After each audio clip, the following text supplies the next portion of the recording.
और फिर वो एक इतना अनंत है, व्यापक है, विराट है, सर्वत्र है, नित्य विद्यमान है।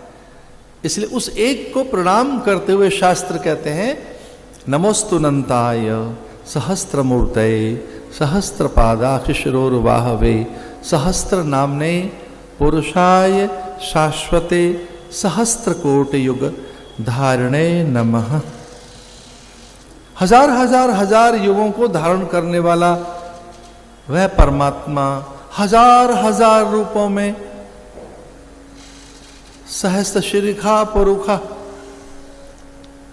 वह हजार सर होकर, हजार हजार रूपों में होकर, भिन्न भिन्न बहुरूप होकर, वो एक अनंत होकर एक ही है। इसलिए उस एक को मेरे प्रणाम है जो सब में है, उस एक को मेरे वंदन है जो सब में है। वो पंच तत्व के रूप में, द्रव्य और नवचेतना के रूप में, प्रकृति प्राण के रूप में, प्राणियों के स्वभाव गति मति प्रकृति विचार संस्कार के रूप में अलग अलग होकर के, मुंडर मुंडर मतिर भिन्ना, प्रत्येक मनुष्य की मति विचार प्रकृति स्वभाव रुचि अलग अलग है, रुचिना वैचित्र्य जगत, फिर भी वो हम सब में एक ही है। नमोस्तु अनंताय, हे अनंत तुझे प्रणाम है।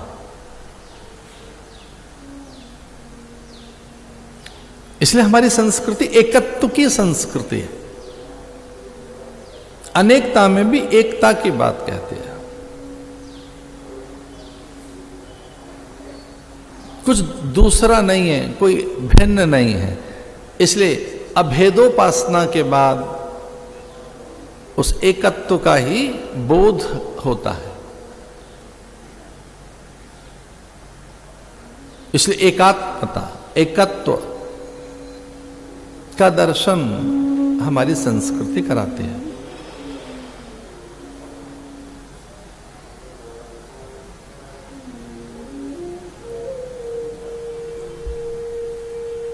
पवित्र काल है कुंभ का, जो विशुद्ध रूप से विचार के लिए, संवाद के लिए, चिंतन मनन के लिए है, विशेषकर आत्म संवाद के लिए है, अपने होने के अर्थों को उजागर करने के लिए कुंभ काल है। एक ऐसा अवसर है कि आप अपने होने के सच, अपने होने के यथार्थ अथवा अपनी सत्ता से अनुभूत हो सकते हैं। एक ऐसा अवसर है कि आप अपनी वास्तविकता अथवा अपने सत्य से परिचित हो सकते हैं, स्वयं के सत्य से। स्वयं का अर्थ है देह मन बुद्धि से नहीं, प्रकृति विचार और आदत अभ्यास से नहीं। देह से तो परिचित हैं ही आप, अपनी चिबुक, नासिका, भाल, कपोल, हनु, वक्षस्थल, रंग रूप, ये काय कलेवर जिसमें नित्य परिवर्तन है। इससे नहीं, इससे तो परिचित हैं ही आप, पर यह भी मरण धर्मा है। कुछ लोग अपने मन से परिचित होते हैं कि वहां किस प्रकार के विचार और संस्कार हैं, कैसी रुचि अरुचि है, मान्यता मान्यता है, ग्रहण त्याग है, हे उपादेय है, अपना तेरा मेरा है। कुछ लोग बहुत सजग होते हैं, वो अपनी बुद्धि से भी परिचित होते हैं कि बुद्धि ठीक निर्णय कर रही है अथवा ये निर्णय ठीक नहीं। जो सुजान है, सजग है, चैतन्य है, अथवा जो प्रज्ञावान है, अथवा जिनकी ऋतंबरा और ब्रह्मरिता चैतन्य हो गई है, वे अपनी बुद्धि से परिचित होते हैं कि निर्णय ठीक नहीं है हमारा।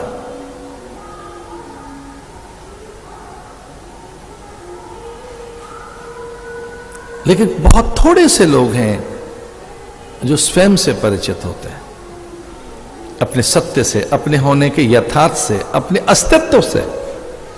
तो कभी कोई एक ऐसा अवसर हाथ लगता है जब आप किंचित श्रम कर लें, थोड़ी सजगता रहे, आप में चैतन्यता रहे, स्वयं के लिए प्रतिबद्धता रहे, तो आत्म संवाद कर अथवा उपदेश के द्वारा, गुरु सन्निधि से, सत्संग या आध्यात्मिक विचार के द्वारा, या कुछ एक अच्छे अभ्यास के द्वारा आप अपने यथार्थ अथवा सत्य से परिचित हो सकते हैं। ये ऐसा ही कुछ अवसर है जो सत्य के प्रकाशन के लिए, यथार्थ के अनावरण के लिए, उसी दिशा में ये उपदेश या संदेश चलेंगे। हम अलग अलग भूमिकाओं के प्राणी हैं। हम में से कुछ ऐसे बैठे हैं जिनको ये संदेश, ये उपदेश, ये आज्ञा, आदेश अलग अलग दिखेंगे। इसलिए गुरु के वचन शिष्य के लिए आज्ञा होते हैं,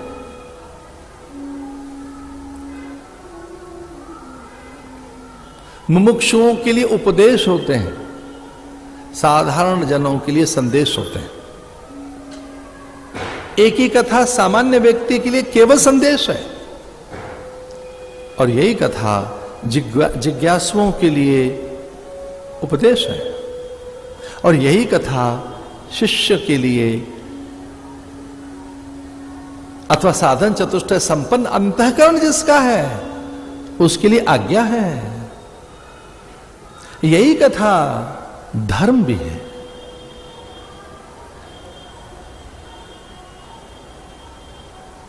शब्दपात ऐसे गुरु अपने चरित्र से, चिंतन से, आचरण से, अपनी दृष्टि से, भास आभास से, उपस्थिति से वह जो करता है शिष्य उसे आज्ञा मानता है, जिज्ञासु उसे उपदेश मानता है, साधारण जन उसे संदेश कहते हैं, और अति सामान्य प्राणी उसे ऐसे ही कि एक व्याख्यान सा सुनकर आए हैं मंडपम में। जैसी भूमिका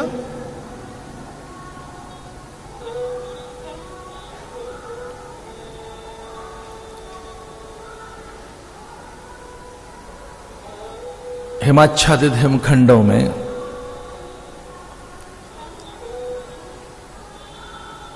सती के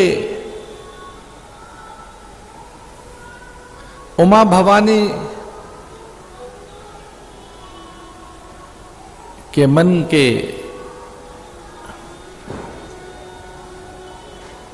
भाव पढ़कर किनमें ग्राह्यता है, विनम्रता है, सर्वतो भावेन समर्पण है, देह में जड़ता नहीं, उत्सुकता है। शिव की समाधि लग गई और वो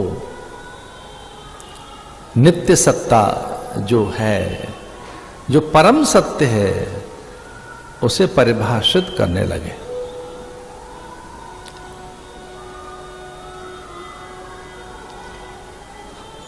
देह का धर्म जड़ता है, निद्रा प्रमाद है, चूंकि देह स्थूल है। मन में स्वाभाविक चांचल्य इसलिए है कि वो बहुत सूक्ष्म है, पवन से भी कहीं अधिक सूक्ष्म, वायु से भी कहीं अधिक सूक्ष्म, इसे पकड़ में नहीं आता। वो कब हाथ से फिसल गया, जैसे कि बादल कब मिट गए, कब बन गए, उनकी आर्द्रता, तरलता, वे जलद वे जलज कब वायु के स्पर्श से बिखर कर मिट गए, फिर से कब नूतन कलेवर लेकर उड़ चले, उससे भी कहीं अधिक सूक्ष्म मन है। उसकी एकाग्रता सिद्ध होने पर गुरु के वचन ठहरते हैं। जब तक एकाग्रता नहीं होगी तब तक गुरु के, शास्त्र के, संत के वचन अथवा शास्त्र के वचन ठहरेंगे नहीं। उनका साकार होना, सिद्ध होना, उनका क्रियान्वयन होना, वो आपकी प्रकृति बने, चरित्र चिंतन बने, आपका स्वभाव और जीवन बने, और वो आपको परम सत्य की ओर ले चले, वो तो बड़ी दूर की बात है। वे एकाग्रता के अभाव में रह नहीं पाते।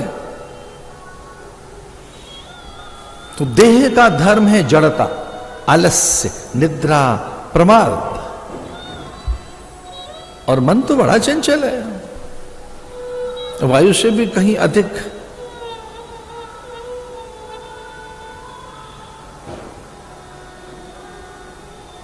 जब भी कभी लाभ की कामना पैदा होगी तब हलचल होगी, और हमारी दृष्टि जब जाती है तो स्थूल पदार्थों पर, व्यक्ति, वस्तु, दृश्य, घटनाएं, द्रव्य, मुद्रा, ऐश्वर्य, विभूति, सत्ता, पद, प्रतिष्ठा, मान, ख्याति, इसी में उलझी हुई मानसिक हमारी अवस्था,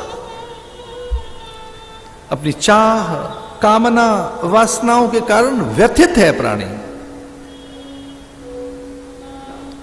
वो अपने होने का लाभ नहीं ले पाता। इस कारण देह, मन और बुद्धि उसे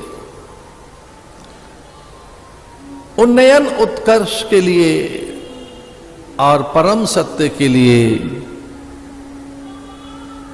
उड़ने नहीं देते, उसमें एक उड़ान बाधित करते हैं। एक कल्पना तो करके देखो कि शिव तो कथा कह रहे हैं और वहां जड़ता देह में, प्रमाद।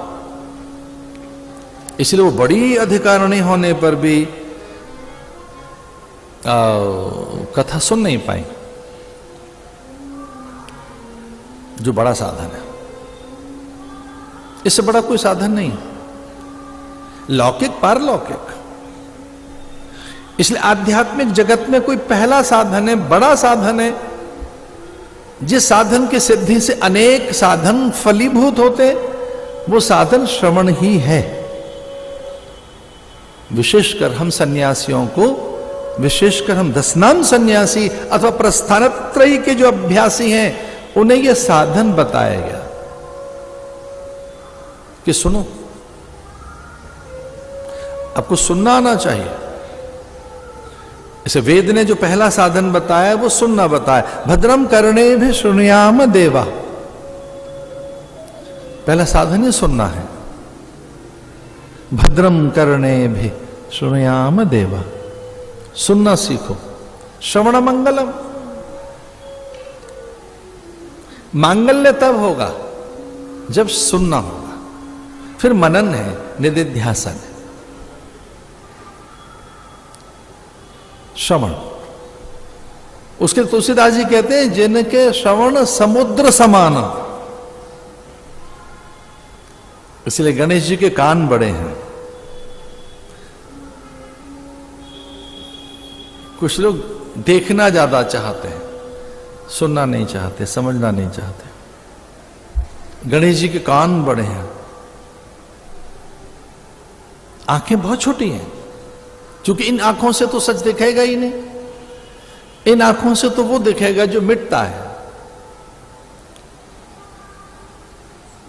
इसे जड़ता के कारण सुन नहीं सके वो। तो साधक की जो पहली अवस्था है वो अप्रमत्तता है। अप्रमत्त, किसी तरह से भी तैयार करो अपने अंतःकरण को कि वो अप्रमत्त हो सके। इस आध्यात्मिक गलियारे में एक जो श्रम करते हैं साधक, उनका जो श्रम होता है, जो पुरुषार्थ करते हैं अप्रमत्तता के लिए, कि उन्हें प्रमाद न रहे, सजगता रहे, चौकन्नापन रहे, गांभीर्य रहे, वो सजग रहे।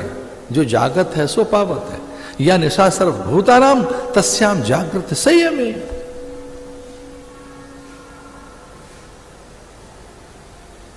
उपनिषदों में ये जो मंत्र है, जो कथा के बिल्कुल आरंभ में जिसका मैं आह्वान करता रहा हूं लंबे समय से,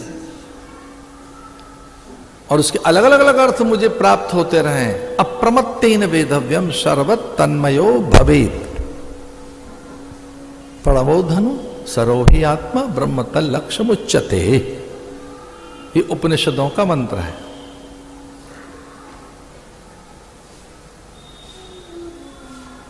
प्रणवो धनु सरोहि आत्मा ब्रह्म तल लक्ष्य मुच्यते। अप्रमत्तेन वेदव्यम। अप्रमत्त, इसलिए कथा के आरंभ में आता है कि सती को निद्रा ने घेर लिया और जो तत्व था, जो चेतना थी, जो कथा रस था, उसका कोई अधिकारी सुख और उसे कथा प्राप्त हो गई।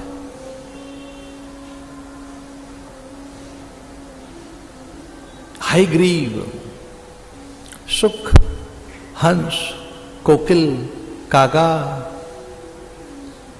इनसे कथाएं आई हैं। चकित कर देने वाली बात तो है कि कथाओं को पैदा किया है कागा ने, कोकिल ने, हंस ने, हयग्रीव ने, अश्व ने, गौ ने, वृषभ ने, चींटियों ने, चिड़ियाओं ने, तोता मैना ने। इनको कथाएं आती थी। ये जो ट्वीट करना है, ये जो चहचहाट है, पत्तों की सरसराहट है, बादलों की गड़गड़ाहट है, ये कथा के आरंभिक स्वर है। इसलिए उपनिषदों में और वेदों में आता है कि बादलों से कथा सीखी ऋषि मुनियों ने, हयग्रीव से, हंस से, कागा कोकिल से, कपोत से।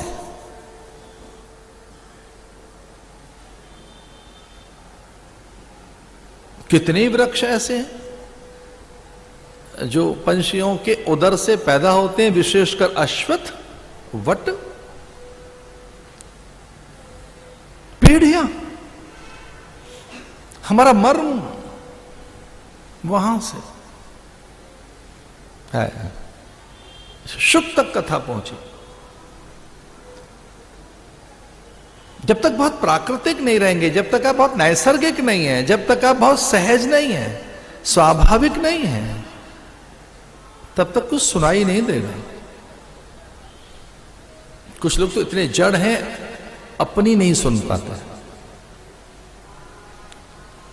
कोई एक भीतर से पुकार आती है सच की, यथार्थ की, वो इतने आसक्त हैं पदार्थों में, पद में, प्रतिष्ठा में, वो इतना अधिक लौकिक अनुकूलताओं के सृजन में इतने मगन और इतने व्यस्त हैं कि जो कुछ भौतिक है उसे ठीक करना है उनको।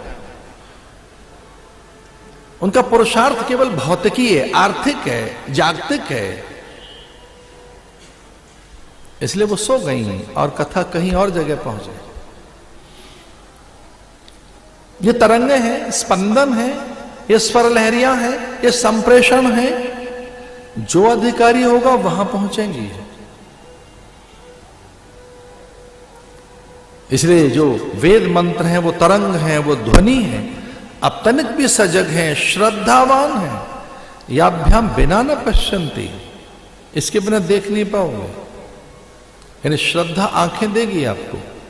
तो थोड़ी श्रद्धा हो, थोड़ा विश्वास हो, सजगता हो, थोड़ा मन गीला सा हो, तो फिर कथा उतरेगी आप में। श्रद्धा, वीर्य, स्मृति, समाधि, प्रज्ञा पूर्वकम इतरेषाम, ये पातंजल सूत्र है। श्रद्धा, वीर्य, स्मृति, समाधि, प्रज्ञा पूर्वकम इतरेषाम। पहले श्रद्धा है, थोड़ा गीले से होके बैठो, सहज होके बैठो, आनंद में बैठो, मगन होके बैठो थोड़ा, क्योंकि कथा सुननी। सहज होके बैठे, तनाव में नहीं,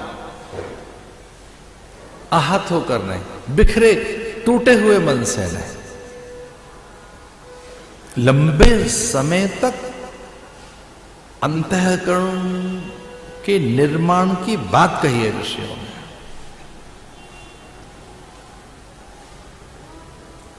एक ऋषि को तो कह दिया जाए 1000 गौएं हो जाए तब आना।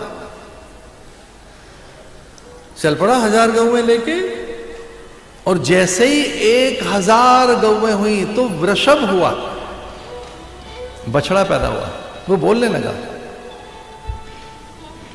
कि गुरु का आदेश का पालन किया आपने, अब हम 1000 हो गए। धर्म के एक पाद का उपदेश मैं आपको करता हूं। एक पाद का अर्थ है एक पाव से है, 1/4। तैयार हो गए। और दूसरे पाद का उपदेश आपको अग्नि देगी। अग्नि प्रजापति, अग्नि ऋषि, अग्नि या फायर। अग्नि माने ऊर्जा, तरंग। अग्नि मिले पुरोहितम। वेद का तो आरंभ भी अग्नि से है। पहले अग्नि मिले पुरोहितम, फिर पंछी, प्रकृति, प्राण, पवन सब उसे उपदेश देने लगे। और फिर गुरु की बात अंत में उसे समझ आई। गुरु की बात फिर समझ आई उसे। गुरु माने शास्त्र, गुरु माने वेद, गुरु माने पुराण, गुरु माने माता पिता, गुरु माने धरती, अंबर, अग्नि, जल, वायु। भगवान दत्त के स्थान पे बैठे हैं जहां से सीखने को मिल जाए। अरे पिंगला गुरु, बादल बयार गुरु, धरती का धैर्य गुरु।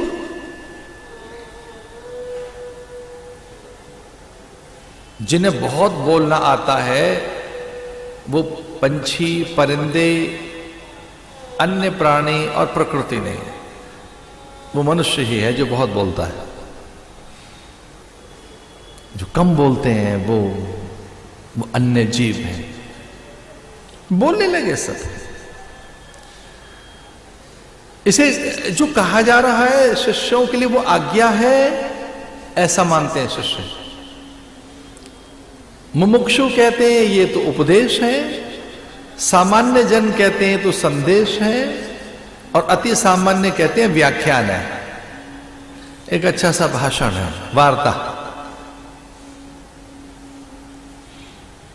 इसलिए एक अच्छा सा मन तैयार करते हुए कथा में चलते हैं।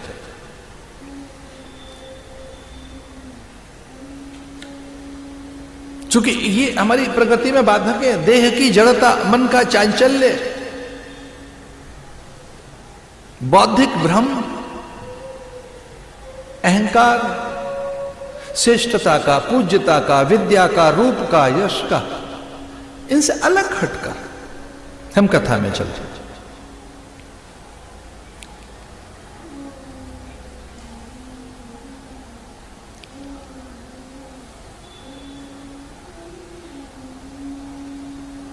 आनंद तट पे कथा हुई।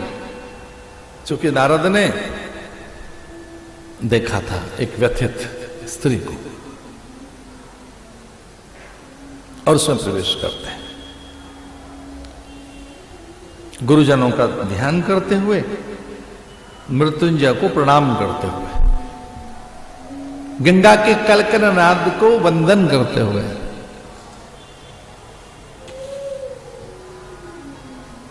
भागवत के महात्मा का पहला श्लोक जो बड़ा अद्भुत है, जो हर दिन मुझे नूतन, नवीन, अभिनव प्रतीत होता है। अनेक बार उसका अभ्यास करने पर भी वो और गहरा, व्यापक, मधुर, मोहक, प्रिय, आनंदकारक और भवतारक सिद्ध हुआ है। आइए हम भाग्यवान हैं, भागवत का पहला श्लोक सुनते, ऋषियों से आज्ञा लेते हैं। अस्मदाचार्य पर्यंतम वंदे गुरु परंपरा, गुरुजनों को प्रणाम करते हुए। सच्चिदानंद रूपाय विशुत्पत्त्यादिहेतवे तापत्रय विनाशाय श्री कृष्णाय वयं नमः। श्री कृष्णाय वयं नमः। श्री कृष्णाय वयं नमः। श्री कृष्णाय वयं नमः। श्री कृष्णाय वयं नमः। श्री कृष्णाय वयं नमः। सच्चिदानंद रूपा विश्वोत्पत्त्यादि है तबे तापत्रय विनाशा श्री कृष्णाय वयं।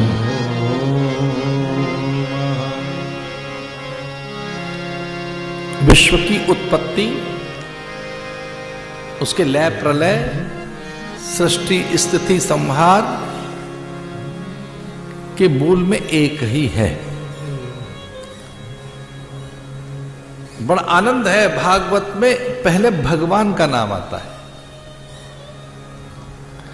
जागतिक प्रपंच की, दुख की, वेदना भ्रम भय की, संशय अल्पता की, न्यूनता अधिकता की चर्चा नहीं है। हिमवत्तिकाओं में बैठकर नर नारायण पर्वत के मध्य में जहां भैरवी चक्र है, उर्वशी पीठ है, ऐसे नारायण आश्रम में महर्षि वेदव्यास ये पहला श्लोक लिखते हैं जो भगवत प्रेरणा से उनमें स्फुरित हुआ, उनमें गुंजरित हुआ, उनमें झंकृत हुआ, उनकी संपूर्ण चेतना में नृत्यांगित हुआ। जैसे मानो नर्तन होने लगा भागवत भाव उनमें, जैसे मानो वो एक वाक्य धारा उनकी फूट पड़ी, जैसे कि ऐसा पात हुआ ऊर्जा और आनंद का, वो एक विशेष प्रकार के सम्मोहन में खो गए और वो भागवत को लिपिबद्ध करने लगे। सच्चिदानंद रूपाय, पहले सच्चिदानंद शब्द है, सत्य है, आदि सच, जुगादि सच, है भी सच, नानक होसी भी सच। पहले सच है।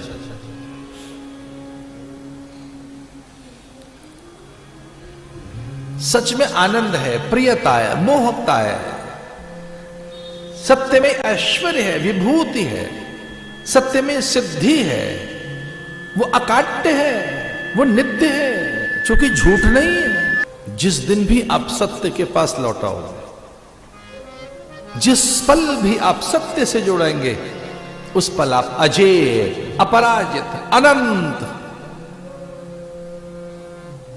मोहक, प्रिय, सुचि, सुंदर और महान बन जाओगे जिस दिन भी सच के पास लौटाओगे। झूठ से कोई आगे बढ़ा नहीं है। झूठ ने किसी को बहुत उन्नति नहीं दी है, क्योंकि वो है ही नहीं। जो झूठ है, जो मिथ्या है, जो है नहीं, जो तीन काल में नहीं था, बस अपने लोभ लाभ के लिए, हित सिद्धि के लिए, कुछ पल के लिए हमने प्रायोजित किया है उसको।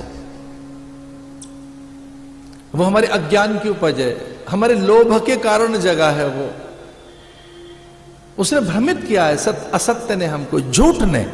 किससे सिद्धि है, मान है, सम्मान है, यश है, और ये लंबे समय तक आपको सुख देने वाला है। सच तो मानिए यही है, उसे दुख मिलता है। सच दुख कारक है।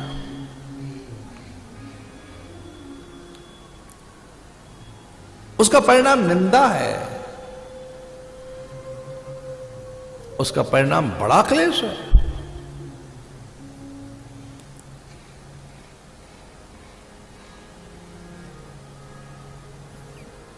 सत्यनारायण, वो लीलावती कलावती ने किया, साधु नाम के वैश्य ने, निर्धन ब्राह्मण ने, उल्कामुख राजा ने, किसने नहीं किया वो व्रत? सब वर्णों में।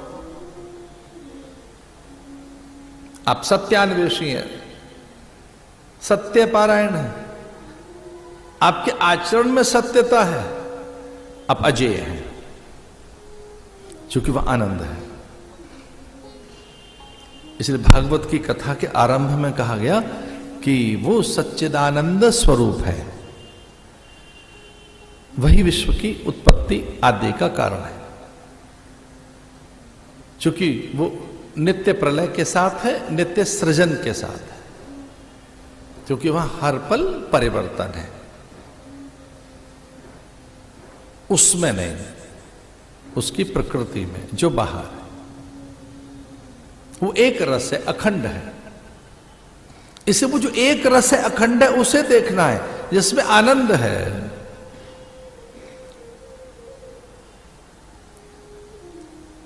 हम बाहर देख रहे हैं, यहां परिवर्तन है, हम बाहर देख रहे हैं जो एक रस नहीं है, इसे वही दुख है। भागवत के पहले श्लोक में आता है सच्चिदानंद रूपाय, वो सच्चिदानंद ही है, बिना रूप के नाम नहीं रखा जा सकता। रूप होगा तो नाम होगा। सृष्टि नाम रूपात्मक है, लेकिन नाम पहले नहीं है, पहले रूप है, नाम बाद में आता है।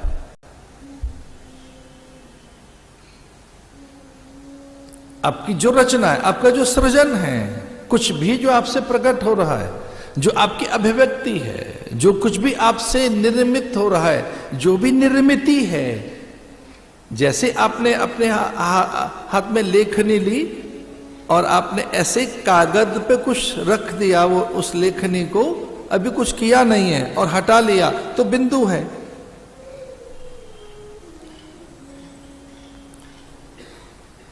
इसलिए जितनी भी यहां स्थितियां हैं उनके नाम बाद में, पहले रूप है, और भगवान सच्चिदानंद रूप है। यहां जो कुछ है उसे सच मानकर हम दुख का कारण बनते हैं, दुख का कारण है उसमें, उससे दुखी हो जाते हैं। अब संसार में तीन चीजें हैं, चौथा कोई दुख नहीं है। आदि दैविक, आदि भौतिक, आध्यात्मिक।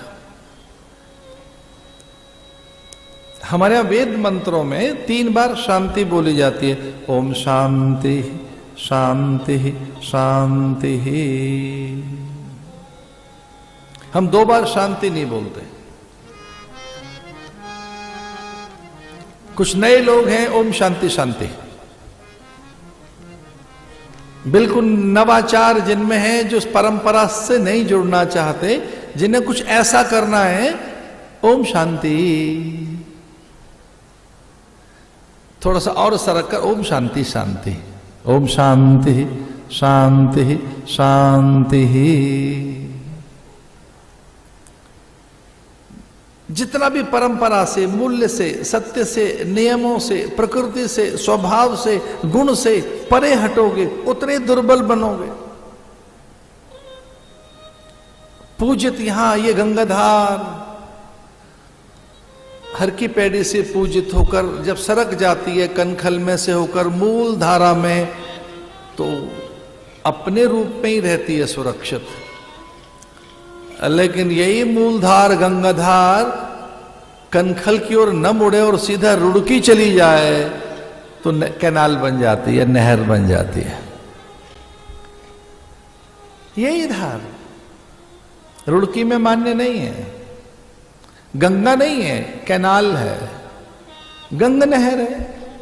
यही धार कुछ 2-4 हाथ का एक रास्ता तय करने के बाद जब मूल से हटेंगे आप, मूल से, तो सत्य से हट जाएंगे, अस्तित्व से कभी भी लग्न हो आप। आदि दैविक, आदि भौतिक, आध्यात्मिक, 3 ही प्रकार के क्लेश हैं।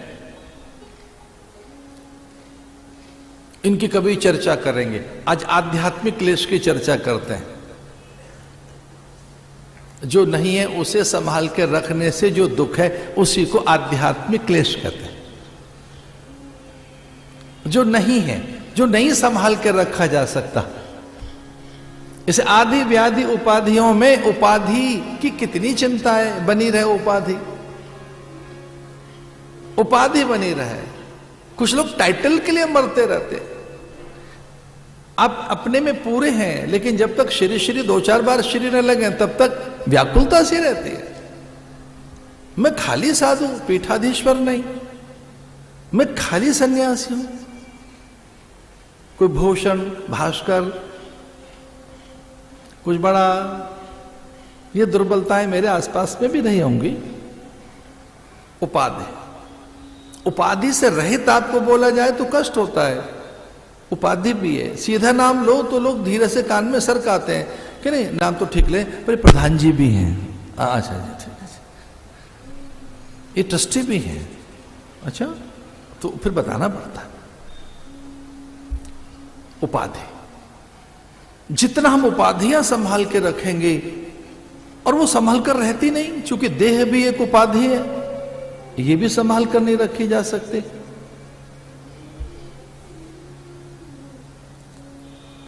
अभाव के दुख अज्ञान से बड़े होते जाते हैं। एक दुख है फेक, झूठ मूठ का, मिथ्या, मायावी, जो है ही नहीं। एक दुख है, एक भय है जो है नहीं, बना हुआ है, एक अवसाद है, एक द्वंद्व है, एक व्याकुलता है, एक असहजता है। ये आध्यात्मिक क्लेश है जो अज्ञान से पैदा होते हैं। इनको कहेंगे अभाव के दुख। वाहन तो है पर बड़ा नहीं है, बड़ा तो है पर उतना महंगा नहीं है, अब महंगा तो है पर सबसे महंगा नहीं है, वो नहीं है। भवन वैसा हो तो भवन, वाहन, भूमि विस्तार, आभूषण, पद, और बड़ा पद है पर प्रतिष्ठित नहीं है, ख्यात नहीं है, चर्चित नहीं है, श्रेष्ठ नहीं है। श्रेष्ठ तो हैं, बड़े तो हो गए पर शिखरस्थ नहीं है, शिखर पे तो पहुंच गए, शीर्षस्थ नहीं है, शीर्षस्थ हो गए, प्रथमस्थ नहीं है। आई एम नॉट फर्स्ट, मैं हूं तो सही 3-4 में मैं भी एक हूं, पर मैं 3-4 में क्यों रहूं? मैं पहले 5 में तो हूं, पर मैं पहला क्यों नहीं हूं? आध्यात्मिक क्लेश, अभाव का दुख।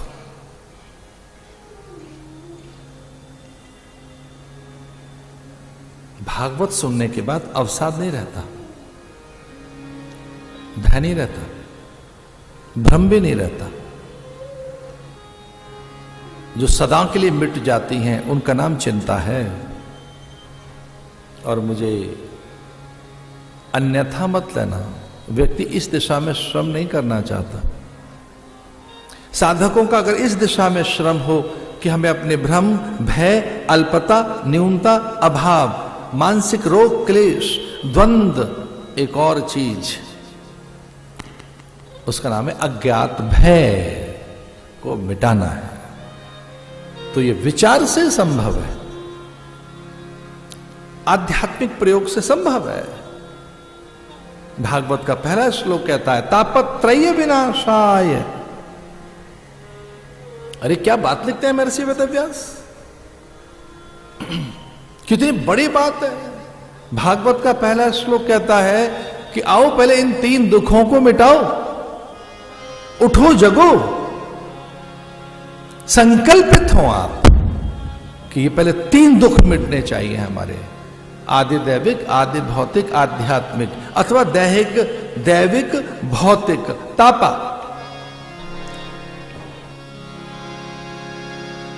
ज्ञान में उठो,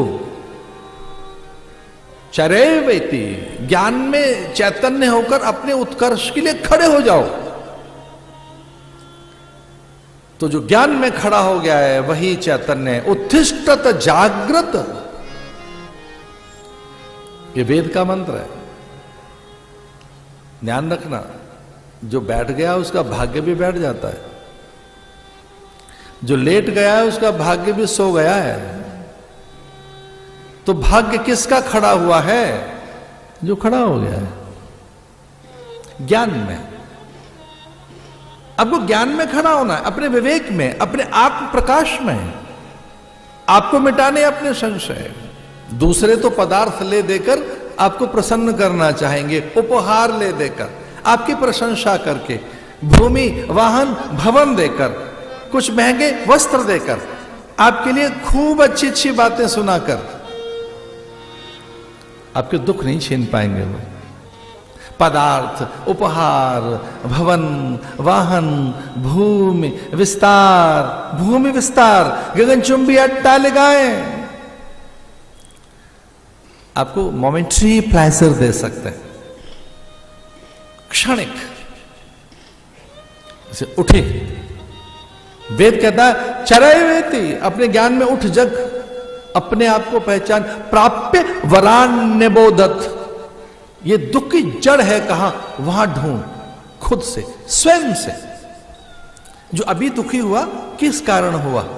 अब भी जो मैं दुखी हुआ, अभी तो एक बच्चे को हम रोते हुए देख लेते हैं, दो बच्चे बैठे, एक को गोद में उठाओ, दूसरा रो पड़ा, भाई ये क्या हुआ, ये तो रो पड़ा बच्चा। वो जन्मजात है हमारे भीतर, वंशानुगत है। ये दुख जो अज्ञान से है, जो भ्रम से है, भय से है, हमने वहां श्रम नहीं किया है। तापत्रय विनाशाय, तो ये किससे मिटेगा? श्री कृष्णाय वयम नमः। महर्षि वेदव्यास भागवत का श्लोक लिखते हुए बहुत पारमार्थिक प्रयोग करने लगे कि ये मैं दिया जला तो रहा हूं, पर इस सब के लिए। अच्छा, दिए का अर्थ भी यही है, भले ही अपने लिए जलाओ, भले ही स्वयं के लिए जलाओ, पर वो तो बहुत सौ के लिए है, न जाने कितनों के लिए। आप भले ही कहते रहो मेरा दिया है, मेरा दीपक है, मैंने जलाया, मेरी तेल बाती, ये तेल मेरा, ये बाती मेरी, ये दीपक मेरा।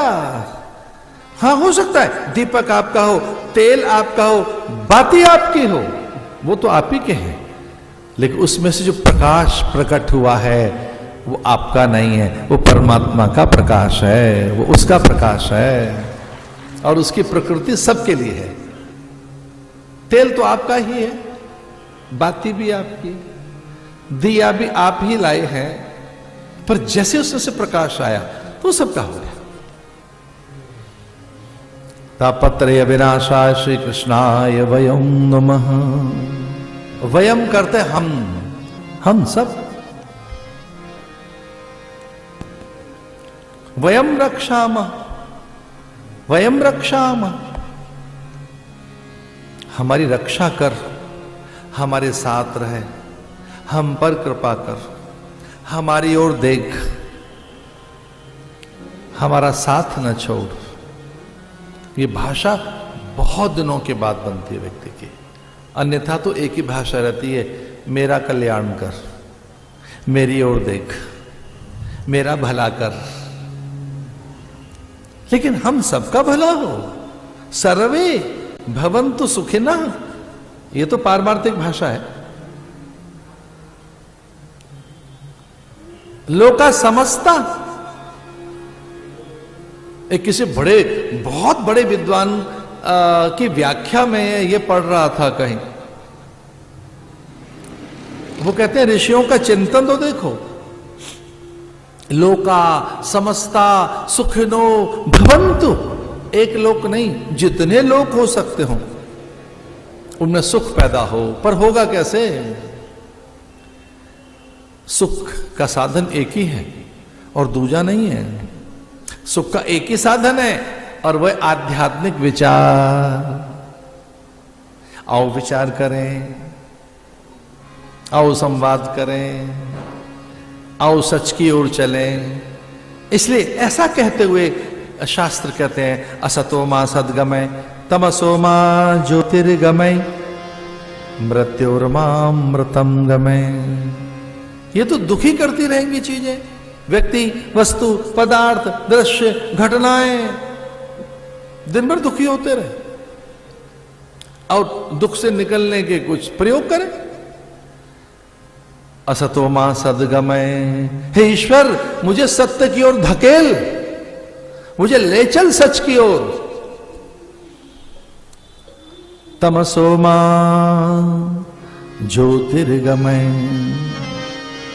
मुझे अज्ञान कोठरी में से निकाल, मुझे प्रकाश की ओर ले चल, मैं देख सकूं, सही पहचान सकूं। मृत्योर्माम अमृतम गमय, मैं रहूं और लंबे समय तक, लेकिन मुझे अमृत की ओर लेकर चल। तो महर्षि वेदव्यास कहते हैं हम सब प्रणाम करते हैं ईश्वर तुझे। और ऐसे कहकर ये भागवत के पहले श्लोक में आरंभ में तो महर्षि वेदव्यास अकेले दिखते हैं और जब श्लोक पूरा होता है तो पूरी प्रकृति के साथ दिखते हैं। ये सन्यास का स्वभाव है, यह साधु स्वभाव है। हम कैसे जाने कि आप साधु बन गए? हम तो बहुत क्षमा मांगेंगे आपसे, लाल कपड़े हो गए साधु बन गए। हम कैसे जान लें साधु बन? आपके पल पल प्रयोग पारमार्थिक है, आप अन्य के लिए जी रहे हैं, सबके लिए और सबके साथ हैं। तो यह सन्यास की आरंभिक अवस्था है, क्योंकि उसकी शर्त ही यही है। ओम भू संन्यस्तम मया, ओम भुवः संन्यस्तम मया, ओम स्वः संन्यस्तम मया, ओम सर्वं संन्यस्तम मया। अब मैं सब का हूं, सब मेरे हैं। जितनी जितनी आप में से आपकी पारिवारिकता मिटेगी, जितनी जितनी जितनी डिग्री खिल के आएगा सन्यास, उतना। सन्यास माने बड़ी चीजें। सन्यास का अर्थ ये नहीं लाल कपड़ा, उतना ही ईश्वर का विराट व्यक्तित्व आप में प्रकट होगा। अब अनंत है भाई, हम सब अव्यय हैं। इसलिए वयम नमः। भागवत सबके लिए, एक के लिए नहीं।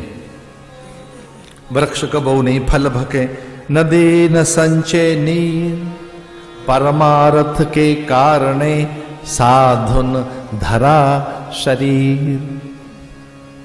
वृक्ष अपने लिए फल नहीं लेते, नदियां अपनी नीर नहीं संचित करती, वैसे ही पारमार्थिक प्रयोग जिनके पास है वो सन्यासी, वो साधु।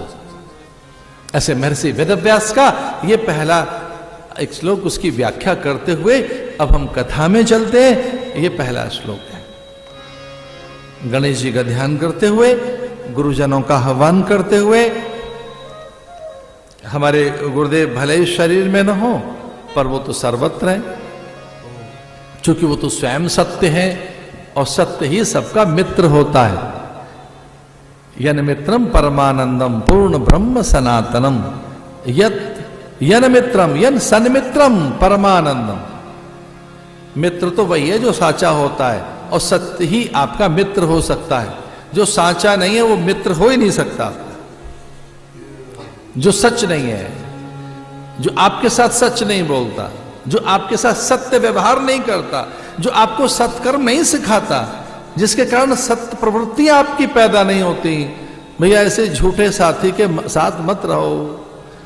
यन मित्रम सन्मित्रम सत्य मित्रम परमानंदम पूर्ण ब्रह्म सनातनम। हम कथा में चलते हैं, गुरुजनों का ध्यान करते हुए। आइए गुरुदेव का स्तवन करें, और इस एक छोटी सी चौपाई के साथ।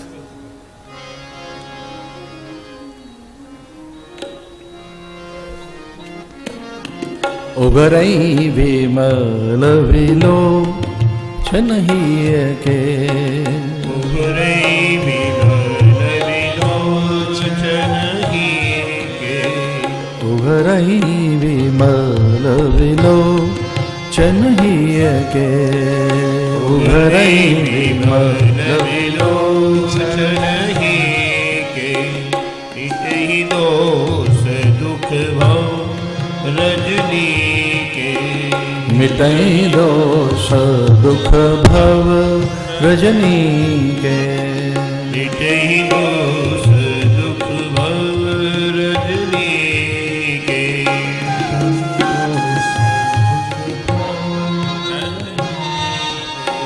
मिटई दोष दुख भव रजनी के, मिटहि दोष दुख भव रजनी के,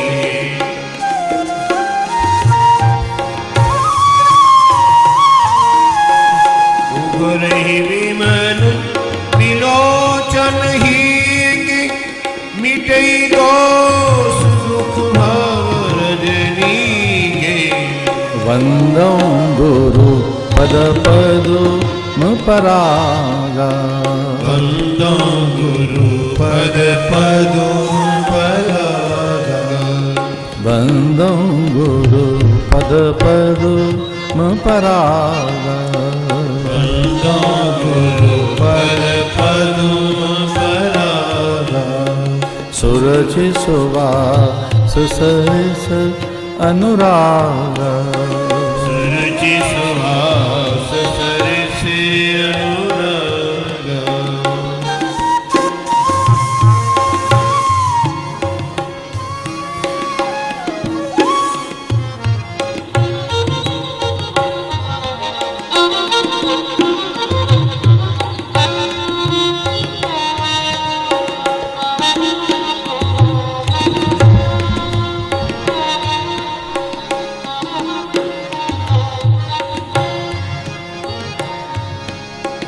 वंदो गुरु पद पदुम परागा, सुरुचि सुवास सरिस अनुरागा, वंदो गुरु पद पदुम परागा, सुरुचि सुवास सरिस अनुरागा, सुरुचि सुवास सरिस अनुरागा,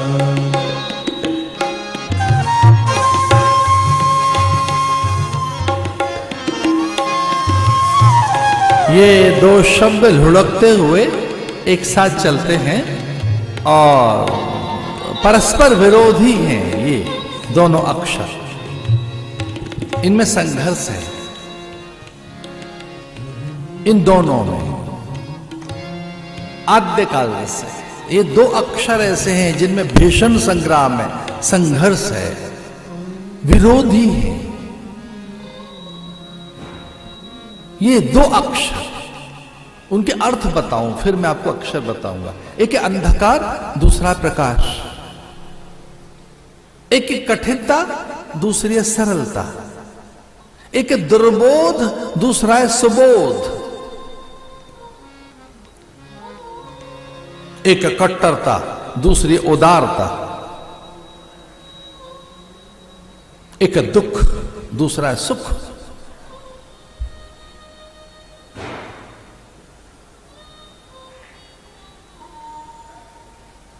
ये जो दो अक्षर हैं, गुरु गुरु गुरु गुरु गुरु गुरु गुरु गुरु,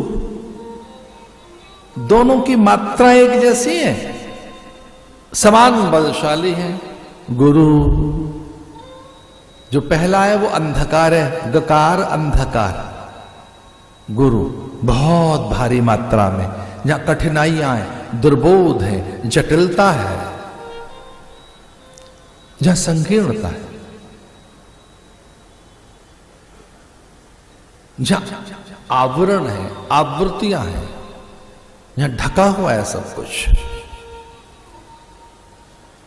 और जहां पर प्रकाश है, आनंद है, उल्लास है। तो जो तिमिर को नित्य चुनौती देने वाला जो बल है, जो अंधकार को रोज चुनौती देता है बल, वो बल गुरु का बल है। इसमें जो गुरु में दो अक्षर है, गुरु गुरु गुरु गुरु गुरु, पहला अंधकार, दूसरा प्रकाश। तो जो अंधकार से प्रकाश की ओर ले जाए, जो आपकी प्रवृत्तियों को, प्रयत्न को, आपके प्रयास को उस पुरुषार्थ में बदल दे जिसमें प्रकाश है, और वो नित्य मांग है हमारी, वह स्वाभाविक मांग है। उघरई विमल विलोचन हिय के, मिटई दोष दुख भव रजनी के। जिसके आशीष अनुग्रह से हमारे अंतःकरण में आध्यात्मिक आकांक्षाएं उदित होती हैं, हमारी अभीप्सा और ऐषणाएं, हमारी कामना और स्पृहाएं, हमारे भीतर में अध्यात्म की उत्सुकता और सत्य को पाने की प्यास पैदा होती है। अथवा जब हम कठिनाइयों से, दुर्बोध से, अथवा हम नाना प्रकार के संशय, भ्रम और भय के जंजाल से मुक्त होकर परम सत्य को उपलब्ध होते हैं, वो सत्ता शास्त्र गुरु सत्ता बताते हैं। आपकी रचना सही हो सके, सृजन सही हो सके, तो वो ब्राह्मी शक्तियां, वो जो आरंभिक ऐषणाएं, आपकी वो रचना सही हो सके। थोड़ा ध्यान से सुनना, अब करना, जब भी करो अच्छा करो, ठीक कर।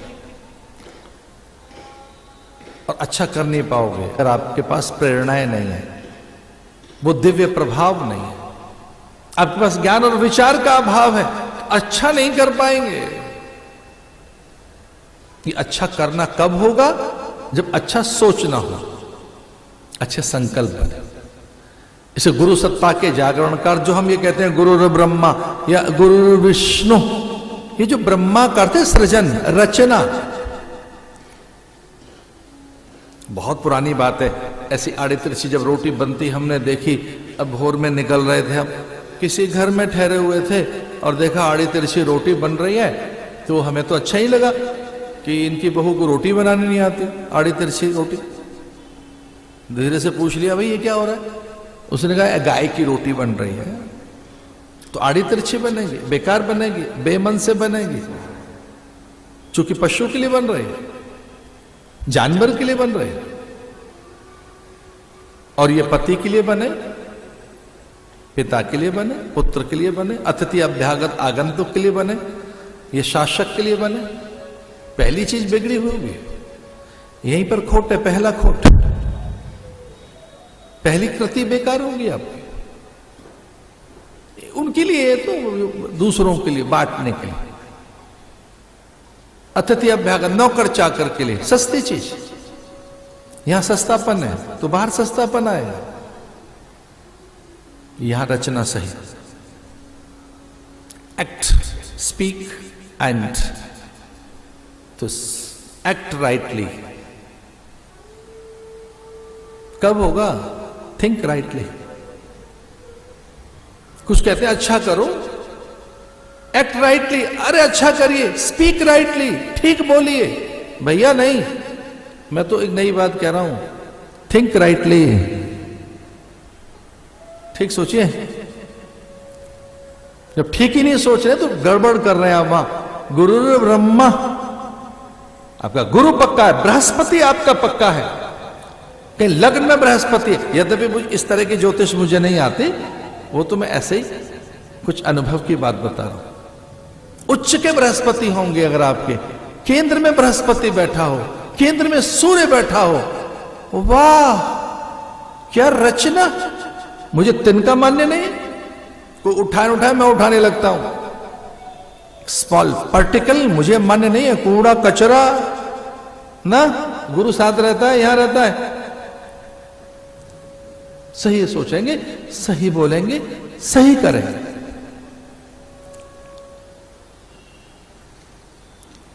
अब सवेरे दिया बाती कली गुरु ब्रह्मा गुरु विष्णु, ना भैया मेरा गुरु 24 घंटे मेरे साथ है। गुरु ब्रह्मा मुझे अच्छा करने की वो प्रेरणा दे। ब्रह्मा माने रचना, सृजन, करना, बोलना, सोचना, देखना। ये कथा में तो होता है।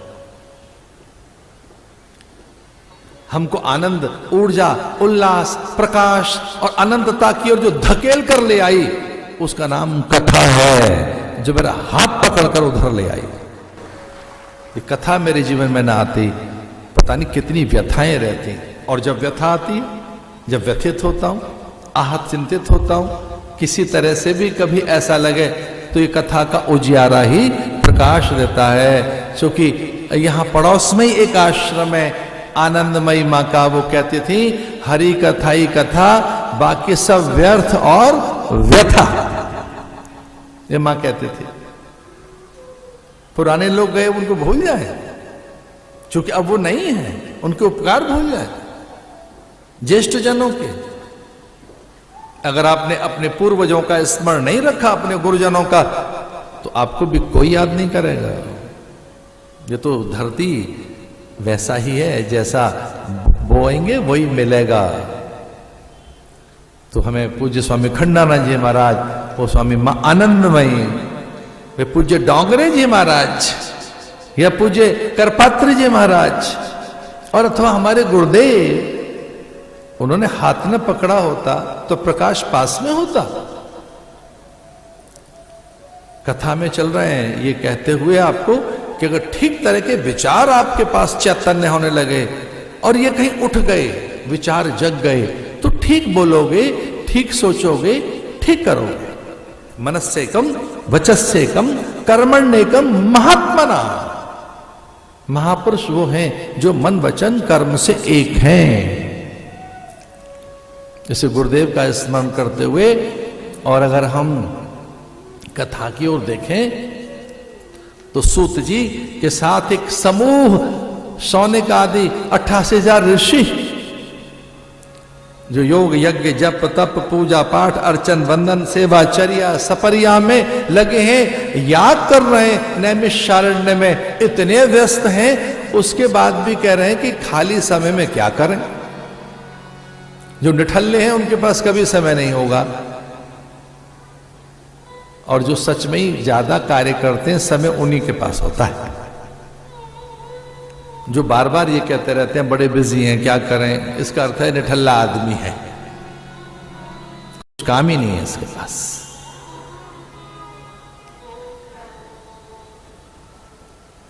क्या करें। अब यज्ञ हो गया, उपासना हो गई, त्रिकाल संध्या हो गई, ब्रह्म सत्र हो गया,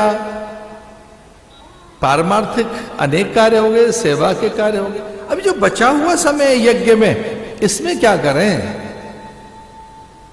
88,000 ऋषियों ने विचार किया क्या करें, किससे पूछें अच्छा कुछ करने के लिए।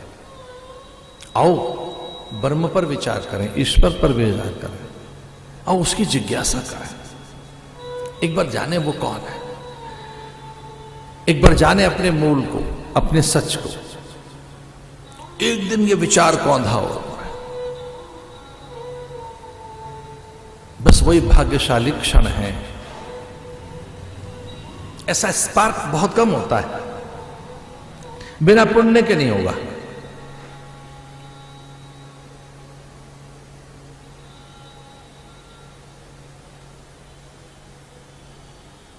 जन्म जन्मांतर के पुण्य के बाद, जन्मांतर भवेत पुण्यम तदा भागवतम लभेत। कई जन्मों के जब पुण्य जगेंगे तो भागवत पुरुष का प्रवेश होगा जीवन में, एक सही व्यक्ति का। जब बहुत पुण्य जग जाते हैं, बीज तो हैं हमारे भीतर सत्कर्मों के, पुण्य में वो परिवर्तित तब होते हैं जब एक अवसर आता है। बस अचानक पुण्य जग गए, और हमारे शास्त्र कहते हैं अथातो ब्रह्म जिज्ञासा। आओ जरा ब्रह्म की जिज्ञासा तो करें। अथातो धर्म जिज्ञासा, आओ जरा धर्म की जिज्ञासा तो करें। अथातो शाक्त जिज्ञासा, शक्ति जिज्ञासा, ये एनर्जी कहां से आ रही है, शक्ति कहां से आ रही है, बोल कौन रहा है मुझ में, अब इसमें क्यों नहीं बोल रहा है, ये शब्द क्यों हो गया। इस अग्नि की ओर क्यों लेकर जा रहे हैं? कौन है जो इसमें से बोलने वाला चला गया, सुनने वाला, देखने वाला? आओ जिज्ञासा तो करें, अथा तो ब्रह्म जिज्ञासा। मैं पश्चिम की निंदा कभी नहीं करता, बहुत आ गए हमसे, पर बेचारे वही माइंड बॉडी सोल, बस यहीं तक है, इससे आगे कुछ है ही नहीं उनके पास। और वो भी सोल की जानकारी है ही नहीं, बस एक बात कह के हट जाते हैं परे। आत्मचिंतन जहां अधिक हुआ है, जहां सत्य को जानने के लिए निरंतर प्रयास किए गए हैं, वो धरा भारत ही है। इस यहाँ के ऋषियों ने महामती सूत जी के चरणों में बैठकर ये जानकर कि ये गुरु हैं, अनुभवी हैं, सिद्ध हैं, परिपूर्णता इनके पास है, कुछ सीख ले लें। सबसे भाग्यशाली पल जानते हो कौन से होते हैं? शास्त्र कहता है सब महाभाग्यवान पल कौन से हैं? महाभाग्यवान पल वो हैं जब आप बड़ों से कुछ सुनना और सीखना चाहें। बड़ों के पास चुपके से बैठ जाएं, हाथ जोड़कर प्रणाम करते हुए, उनके चरणों में पुष्प रखकर, और उनसे कहें अपने बड़ों से जो ज्येष्ठ हैं, श्रेष्ठ हैं, जो महान हैं, अथवा जो गुरु हैं, अथवा जो संत हैं या माता पिता हैं, उनके चरणों को छूकर आप ये कहें कि कुछ हमें सीख दे दीजिए, कुछ अच्छा बता दीजिए, कुछ ऐसा बता दीजिए, क्योंकि अभी भी बहुत कुछ जानना है। ये सामान्य प्राणी नहीं थे। 88,000 ऋषि, शौनिक नाम के ब्रह्मचारी ने उन 88,000 ऋषियों का समवेत मंतव्य मन लेकर महामती सूत से प्रश्न किया, ये क्या करें, कैसे सोचें, क्या सही है, सत्य सत्य क्या है, जड़ चेतन नित्य नित्य क्या है, सूची असुचि आत्म अनात्म क्या है।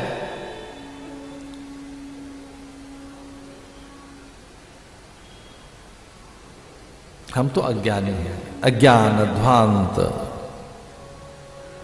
विध्वंस, ज्ञान ध्वांत विध्वंस सूर्य कोटि संप्रभ सूताख्याहि कथासारम मम कर रसा। अज्ञान ध्वांत विध्वंस, जैसे भोर में किरण आती है सूर्य की, तो वो मिटाती अंधकार को, रह नहीं पाता अंधकार। वैसे गुरुजनों के यहां से प्रकाश की किरण आती है, अज्ञान ध्वांत वो उद्ध्वस्त होता है, उसका विध्वंस होता है, वो पूरा खो जाता है।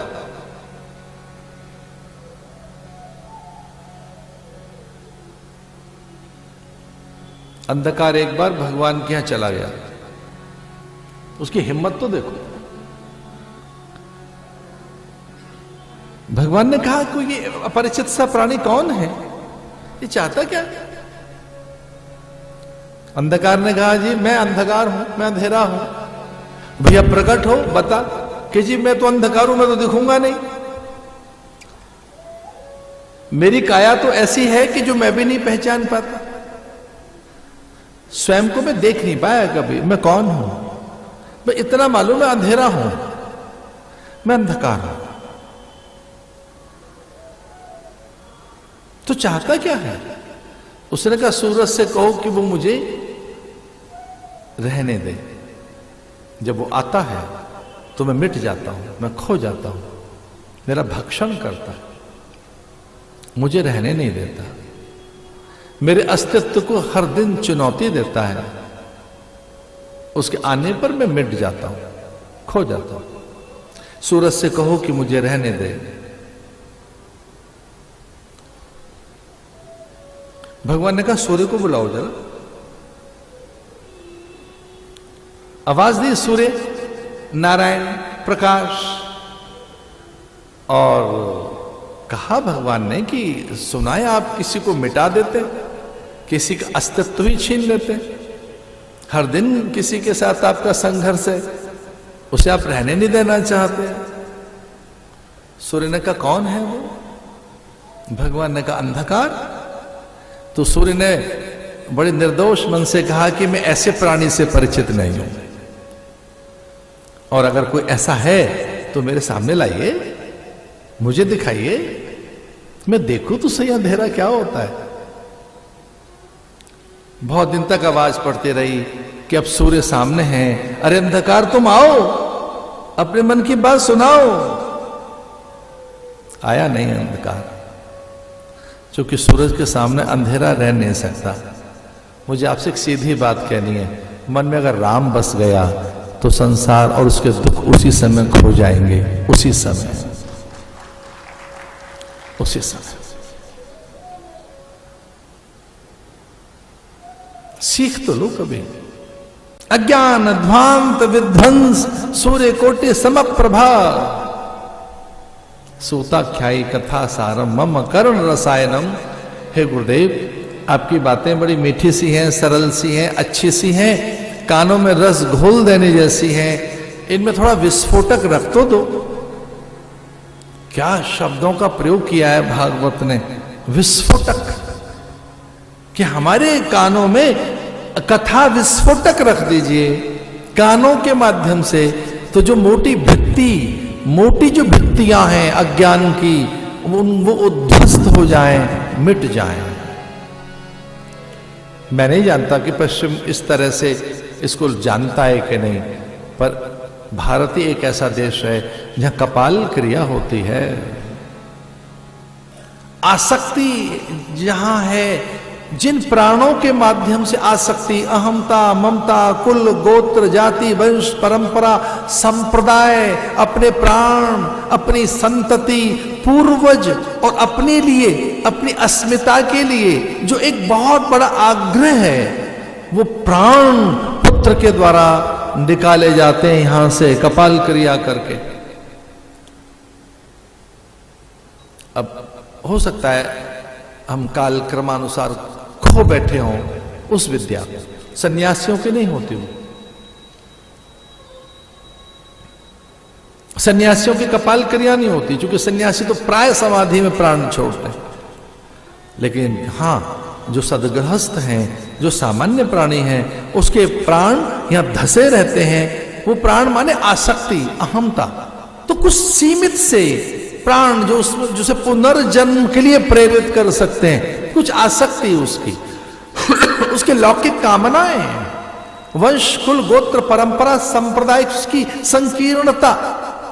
इसलिए पुत्र से कहा जाता है उठ और बांस ले और अपने पिता को मुक्त कर, वे फिर से ना आए। वो पिता के मस्तक पर प्रहार करता। अब वो हो सकता है कि उस प्रकार का अनुभव न रहा हो लोगों को, उस क्रिया में औपचारिकता रह गई हो, लेकिन वो क्रिया तो है। भारत उससे परिचित तो है।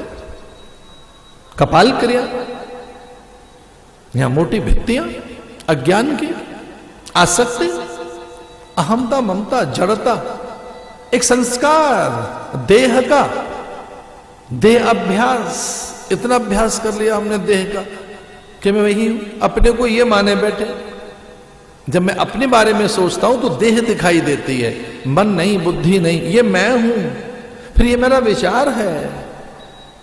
इसलिए सूत जी से कहा शौनिक आदि 88,000 ऋषियों ने कि हमको कथा सुना दीजिए।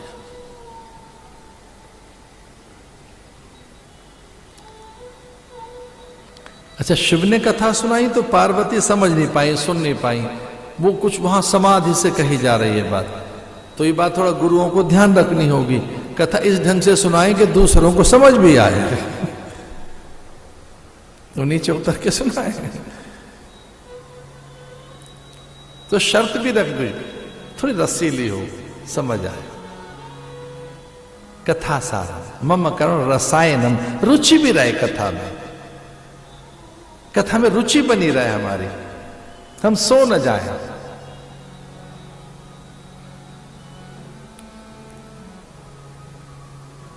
जिज्ञासु देखकर, मुमुक्षुओं को देखकर, सत्य पिपासु और साधकों को देखकर प्राय गुरुजनों की ज्ञान गुदड़ी खुल जाती है, ज्ञान पोटली। ये देखकर भी जिज्ञासु है।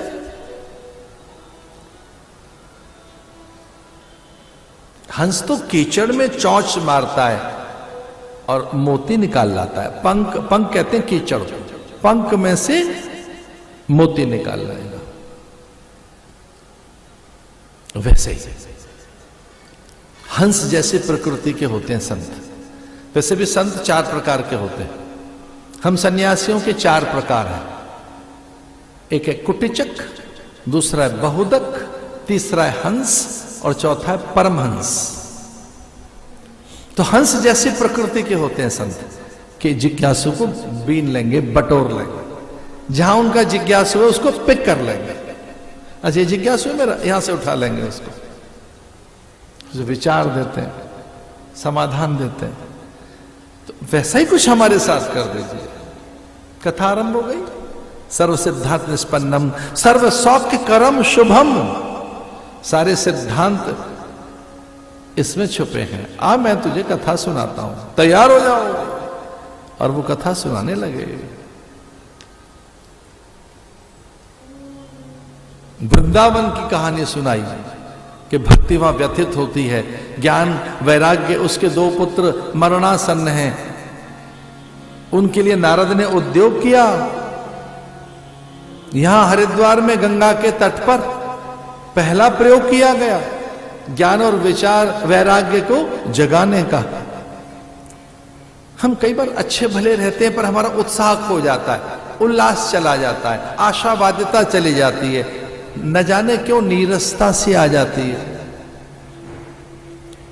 इसलिए उत्सव हैं, पर्व परंपराएं, मेले हैं या नाना प्रकार के अन्य और उद्यम हैं। जितने भारत में उत्सव, मेले, पर्व परंपराएं उतने कहीं नहीं है। नाविन्य रहता है, उत्साह बना रहता है, एक नवोल्लास। इसलिए नाना प्रकार के उत्सव है, रंग बिरंगी चीजें हैं, कितने अन्न हैं, कितने फल फूल हैं और कितने जीवन के ढंग हैं। इसलिए कथा आरंभ की। उन्होंने बताया कि ज्ञान वैराग्य का जागरण हुआ और इन दोनों के बिना साधना सिद्ध नहीं होगी। अगर आपके अभ्यास में ज्ञान नहीं है और आपके अभ्यास में वैराग्य नहीं है तो ये वैराग्य और ज्ञान के अभाव में किया गया अभ्यास यांत्रिक हो सकता है। इसलिए कुछ लोग कर तो रहे होते हैं, दिया बाती, पूजा पाठ, आरती चालीसा, प्रणाम प्रदक्षिणा, अर्घ देना, पारायण करना और व्रत के नाम पर अन्न न खाकर दुनिया भर की और चीजें ग्रहण करना। कर तो रहे होते हैं लोग, ऐसा नहीं है, अच्छा लग रहा है, कर रहे हैं। नियमों का निर्वहन भी हो रहा है, जप चल रहा है, स्तुतियां चल रही हैं, ऑटो मोड में प्रदक्षिणा भी कर रहे हैं, बिना ज्ञान के, बिना वैराग्य के, बिना यतन के, बिना प्रखरता के। साधन जीवंत है क्या? साधना में प्रखरता है कि नहीं? इसलिए महर्षि पतंजलि कहते हैं अभ्यास वैराग्याभ्याम तन्निरोध। अभ्यास वैराग्य के साथ, ज्ञान के साथ, रुचि के साथ। साधना भी कलात्मक हो, भावात्मक हो। हम लोगों की जो पूजाओं में प्रकार है, हमारे षोडोपचार, गंध अक्षत पुष्प वस्त्र धूप दीप नैवेद्य, पाद्य अर्घ आचमन आह्वान प्रदक्षिणा निवेदन, फिर आत्मनिवेदन प्रतिवेदन, इन सब में जो रस बनते रहे आपके, दूर्वा का चयन, पुष्प का चयन, विजया का, बिल्वपत्र का, धतूर पत्र का, वृंदा का, रुचि बने, रस बने, उल्लास आए। अब पूजा करने जा रहे हैं, वृंदा का चयन कर रहे हैं, दूर्वा का, बिल्वपत्र का, शमी का, धतूर का, तुलसी पत्ता, थोड़ी हल्दी, तिनक सा मिष्टान, थोड़ा सा जल, अब दीपक, प्रणाम करेंगे भगवान। आपका मन ठीक हो।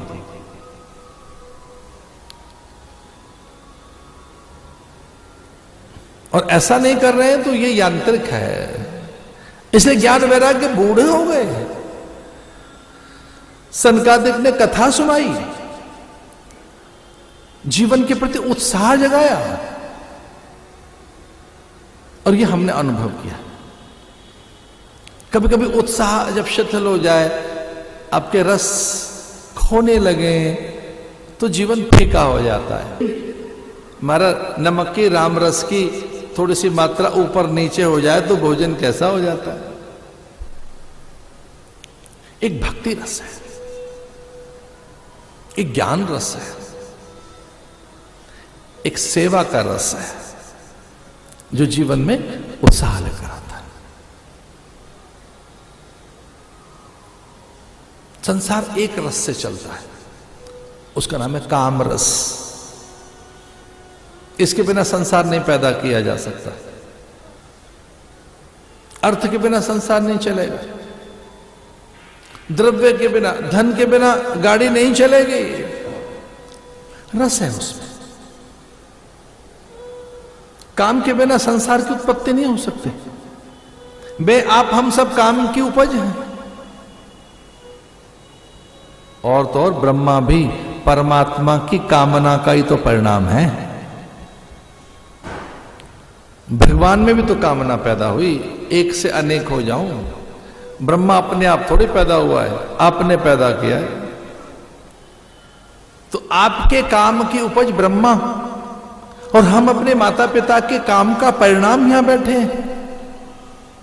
ध्यान रखना, काम बहुत बड़ा रस है, और वो नेत्रों में रहता है, नासिका कपोल भाल जिह्वा पे रहता है, हमारे हाथों में द्रव्य वस्तु पदार्थों में रहता है। वो हर जगह काम रहता है। काममय संसार है, काम से बना जगत है। कामना का ये एक परिणाम जगत, जगत काम से ही बना है। काम रस बहुत बड़ा रस है। लेकिन हम तो बहुत आदर के साथ एक बात कहना चाह रहे थे, ब्रह्म रस इससे बड़ा है, राम रस थोड़ा इससे बड़ा है, भक्ति का रस इससे बड़ा है, सेवा का रस इससे बड़ा है। हमारे देखा आश्रमों में किस तरह से बड़े परिवारों के सेठ, साहूकार, सामंत, जिनके घरों में कितनी अनुचरियाएं, सेविकाएं, दासियां हैं, और महाराज वो किस ढंग से सेवा कर रहे हैं। सेवा का रस तो कुछ और ही है। अतिथि अभ्यागत आगंतुक के लिए, संत सत्पुरुषों के लिए, माता पिता गुरुजनों के लिए, अतिथि अभ्यागत के साथ रोगी के लिए सेवा का रस तो बहुत बड़ा रस है। दान का रस, परमार्थ का रस। तो जैसे ही भागवत की कथा सुनी, आनंद तट पर चैतन्य हो गए ज्ञान वैराग्य। एक जानकारी दे रहा था आपको, ऐसे आपको अच्छा लगेगा, आपको बहुत अच्छा लगेगा। 4 युग होते हैं। एक युग है सतयुग, उस सतयुग का तीर्थ है नैमिषारण्य। दूसरा युग है त्रेता, उसका तीर्थ है पुष्कर। तीसरा युग है द्वापर, उस द्वापर का तीर्थ है कुरुक्षेत्र। मैं बहुत भाग्यवान हूं ये बात कहते हुए कि कलयुग का तीर्थ है हरिद्वार, जो आनंद तट से लेकर दक्षेश्वर तक है।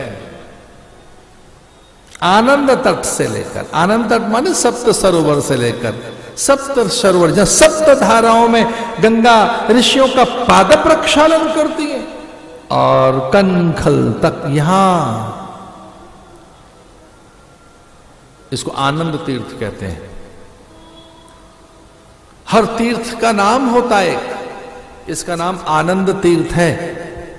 कोई तीर्थ में एक वन होता है, इस तीर्थ में आनंद वन है। हर तीर्थ में एक भैरव होता है, यहां के भैरव का नाम है आनंद भैरव। हर तीर्थ में एक अज्ञात विहार होता है, यहां के विहार का नाम है आनंद विहार। सब बातें भूल जाना, एक बात याद रखना, हर गंगा के तट का एक नाम है, गंगा के तट का एक नाम होता है। हरिद्वार के गंगा तट का नाम है आनंद तट, आनंद तट। इसलिए महात्माओं के नाम के आगे यहां रामानंद, नित्यानंद, मुक्तानंद, अपूर्वानंद, वैसे ही अवधेशानंद। हमारे गुरु जी ने कहा बेटा आनंद लगेगा नाम के साथ, आनंद में रहना, आनंद विहार, आनंद वन, आनंद तट, आनंद सरोवर। एक और बात, आनंद भैरव। माया देवी के दर्शन का फल निसंदेह वैराग्य है, अथवा वैभव है, अथवा विभूति विद्या है, अथवा मोक्ष है। लेकिन प्रथमानुभूति जो है वो आनंदानुभूति है। किसी को देखकर आपको कैसा अनुभव होता है? मिलत एक दारुण दुख देही, बिछुरत एक प्राण हर ले। तुलसी बाबा लिखते हैं कि दो प्रकार के लोग हैं, किन्हीं को मिलो तुम्हारा मन दुखी हो जाता है। मिलत एक दारुण दुख देही, किसी को देखते ही बड़ा दुख होता है। बिछुरत एक प्राण हर लें, जब वो चले जाते हैं लगता है कि दुनिया चली गई। आनंदानुभूति, आनंद मन, आनंद भैरव, आनंद तट। इसलिए इस आनंद तट पर ज्ञान वैराग्य जीवित हुए, उनकी मां भक्ति चैतन्य हुई। और इस प्रकार से मैं ये भागवत के महात्म की कथा में घाट तैयार कर रहा हूं कि आप डुबकी कैसे लगाएं गंगा में, कथा में आए कैसे। ये आरंभक है कथा का महात्म, जिसमें बड़ी सुंदर सी कथा आत्मदेव नाम के ब्राह्मण की आती है। उसकी पत्नी धुंधुली, आत्मदेव कोई और नहीं, हम ही आत्मदेव हैं। धुंधुली कोई और नहीं, कपट करने वाली बुद्धि धुंधुली है, जो क्लैरिटी नहीं चाहती। अच्छा, कुछ लोग कंफ्यूजन में रहना चाहते हैं, क्लैरिटी नहीं चाहते, छुपा दो, बात करेंगे, कल देखेंगे, परसों देखेंगे, इनको नहीं बताना, उनको नहीं बताना। आपको पता है, किसी और को नहीं पता। कंफ्यूजन,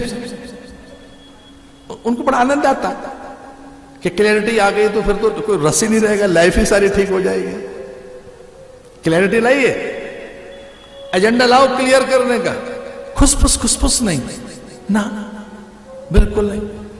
उलझाओ मत अपने को। धुंधुली, मैंने इतनी बार उसे समझने की कोशिश की, धुंधुली है क्या भाई, ये है क्या धुंधुली? कपट है, अच्छा लोभ है, बड़ा लोभ है, मेरे लिए ही है और किसी के लिए नहीं है, मेरे हिस्से और किसी के नहीं। धुंधुली आवरण में पता न लगे अपने को, किसी को बताना नहीं, मिथ्या, एक मिथ्या आवरण। धुंधुली माने जो अपने को ढक के रखती, जो हाइड करके रखे, बहुत सी चीजें जो छुपा के रखे, हम बताएं नहीं, किसी को नहीं बताएंगे, अपनों को भी नहीं बताएंगे, किसी को नहीं, और तो और अपने पति को नहीं बता रहे। ये तो अच्छी बात नहीं है।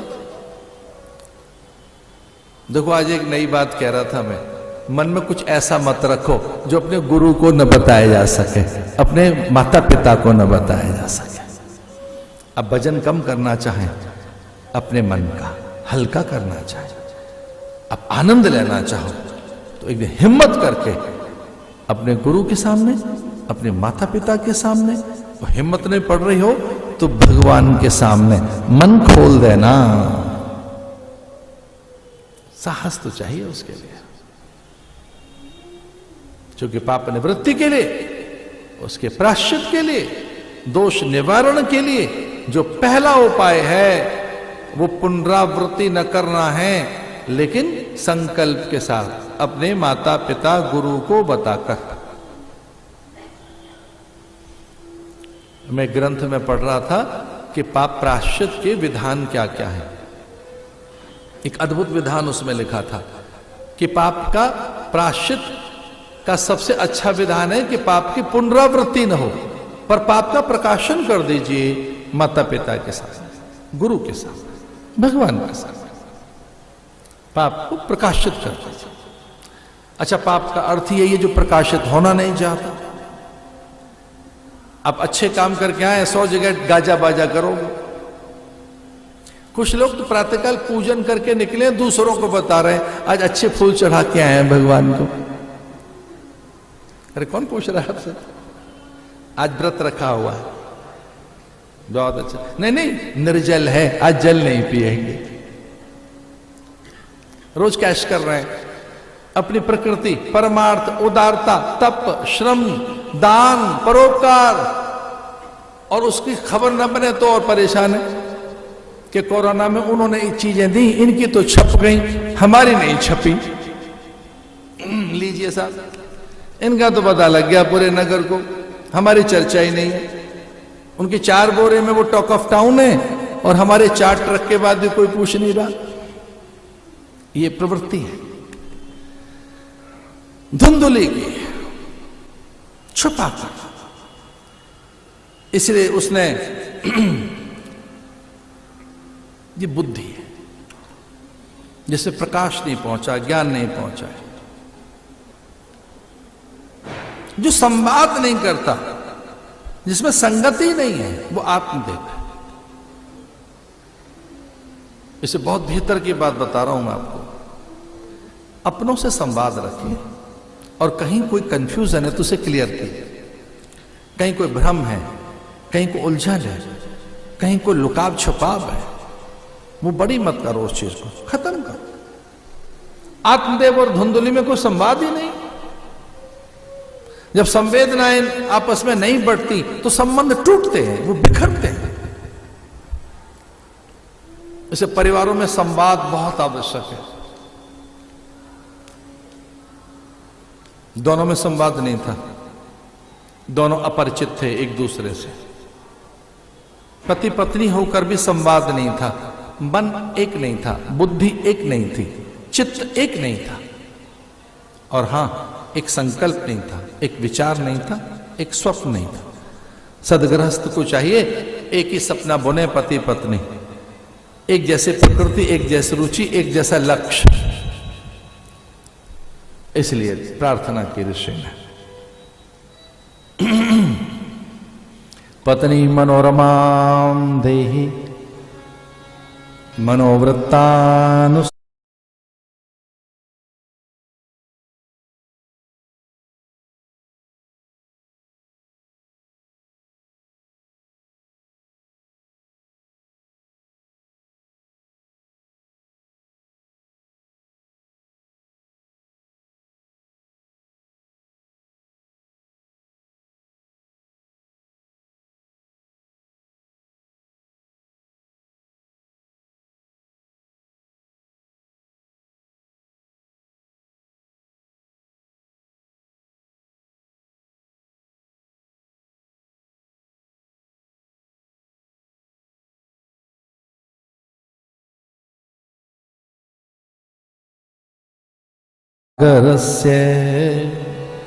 मैं अकेला नहीं, मुझे तार दे, मुझे नहीं मेरे कुल को भी।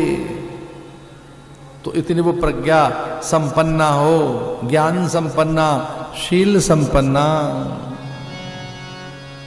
जब संवाद ही नहीं है तो ऐसा होता है। क्योंकि संतानहीन था और दुख तो है ही, बड़ा दुख है संतान ना हो। चूंकि हम रहते ही अपने संतानों के माध्यम से हैं, हमारा अस्तित्व, विचार संतान के साथ रहता है।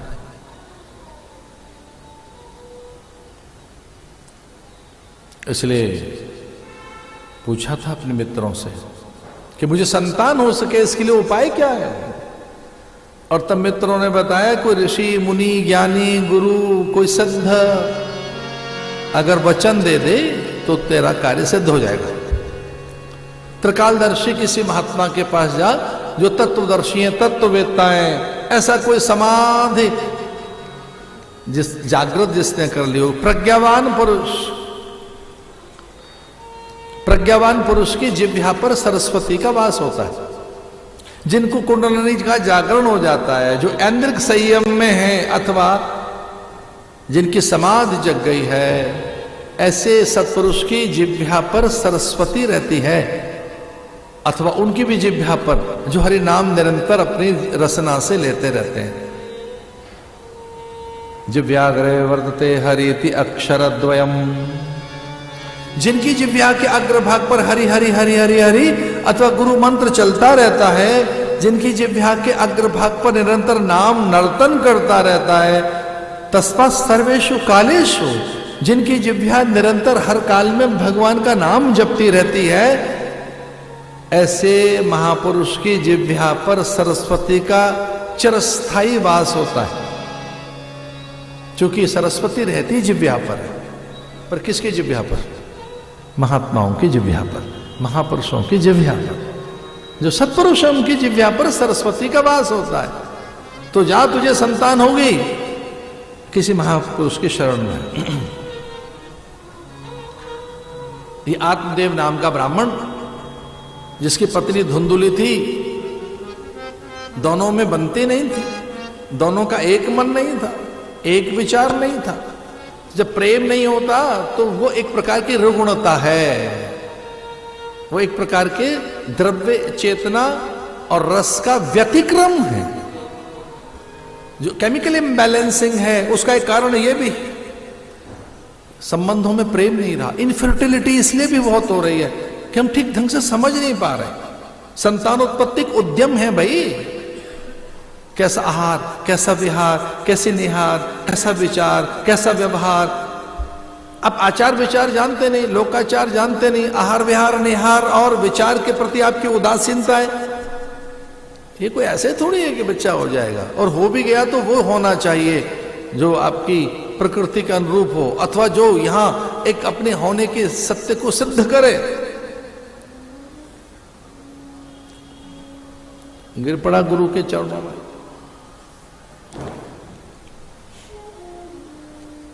वो त्रिकालदर्शी महात्मा थे। अभी ये प्रणाम करके ढंग से उठ नहीं पाया था कि उससे पहले ही गुरु ने मन पढ़ लिया और उसे बता दिया, भैया तू संतान की कामना लेकर आया है। हाँ महाराज, तो मैं देख रहा हूं तेरा भविष्य है कि उसमें संतान से बड़ा दुख लिखा है, उपेक्षा, तिरस्कार, अपमानना, पीड़ा। महीनों नहीं सालों तेरी आंखें हमेशा गीली रहेंगी, डबडबाई रहेंगी, तू रोता रहेगा, इतना दुख देगी संतान,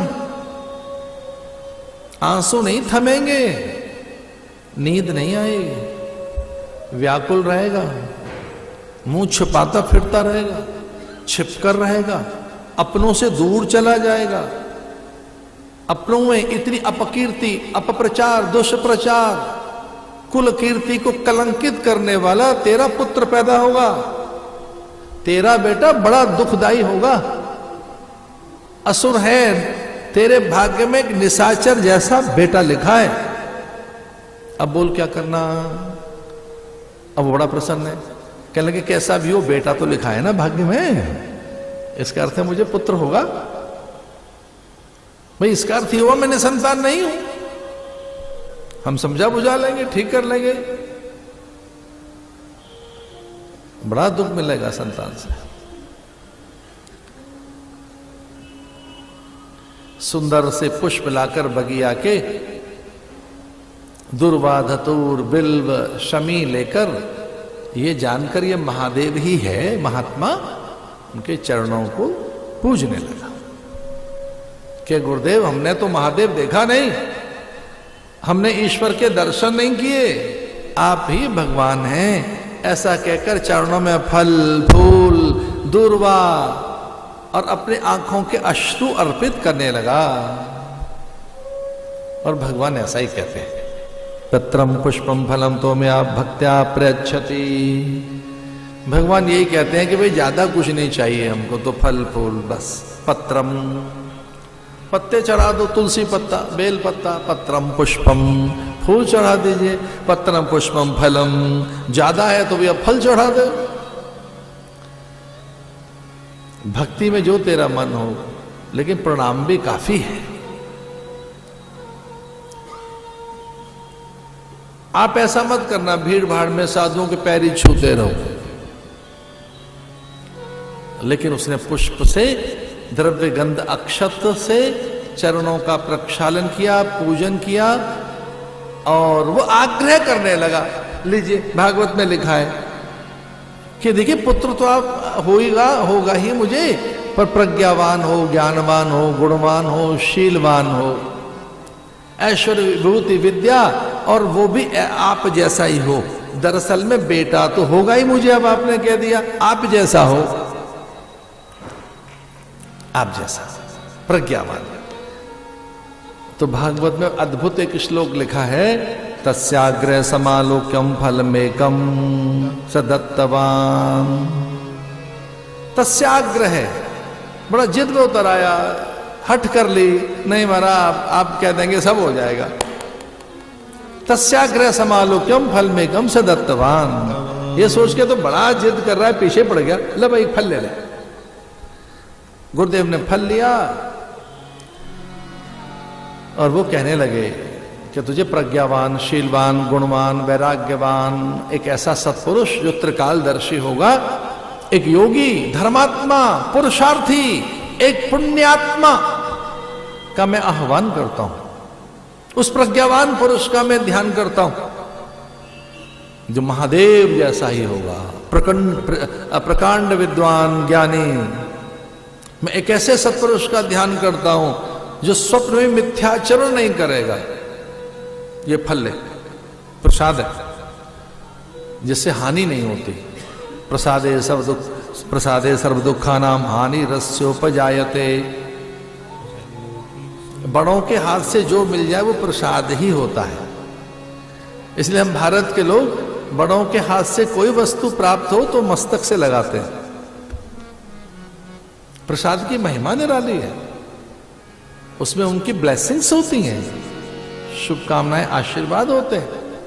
इसे बड़ों के हाथ की चीज को मस्तक पे रखो। फल में कम से दत्तवान। 9 मास के बाद तुझे प्रज्ञावान पुत्र की प्राप्ति होगी। ये फल अपनी पत्नी को दे देना, जा गर्भाधान संस्कार करो। ये पहला संस्कार है। दूसरा पुंसवन 5वें महीने में होता है। तीसरा सीमंतोनयन 7वें महीने में होता है। जात कर्म, निष्कर्मण, नामकरण, अन्नप्राशन, मुंडन, कर्ण छेदन, यज्ञोपवीत, अक्षरारंभ, विवाह, वाग्दान, समावर्तन, दीक्षा, और फिर ये वानप्रस्थ। एक और संस्कार है सन्यास, जो कोई के ले पाता है। सन्यास भी एक संस्कार है। गर्भाधान संस्कार कर।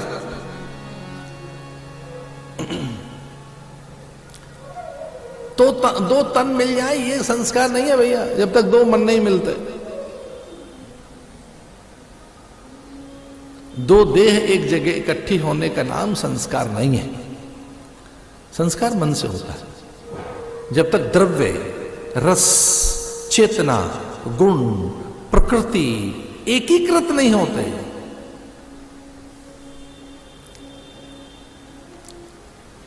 फल उलट पुलट कर देखकर और ये मानकर कि अरे क्या है, उसकी अवज्ञा कर दी, गाय को फेंक दिया। और वो एक संभावना, जीवन अंतहीन संभावनाओं से भरा हुआ है। हर दिन नई संभावनाएं, लेकिन उन संभावनाओं में कई बार ऊर्जा रहती है। एक समय चूक पुण्य का पछताने। अपॉर्चुनिटी रोज नहीं आएंगी, अब अच्छे अवसर रोज नहीं आएंगे।